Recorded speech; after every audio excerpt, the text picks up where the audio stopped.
మూసీ వద్ద కూల్చివేతలు, పెట్రోల్ పోసుకున్న బాధితుడు. హైదరాబాద్లో హైడ్రా బాధితులు ఎక్కువైపోతున్నారు.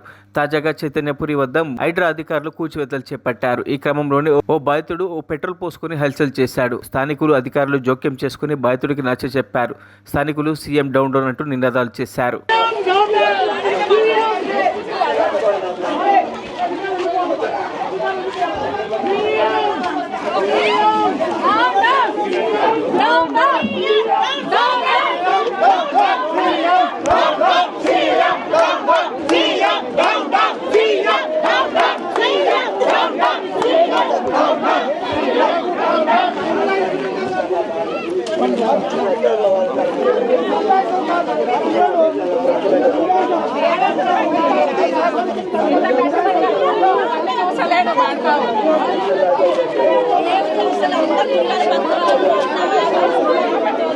మరిన్ని అప్డేట్స్ కోసం మా ఛానల్ని సబ్స్క్రైబ్ చేయండి.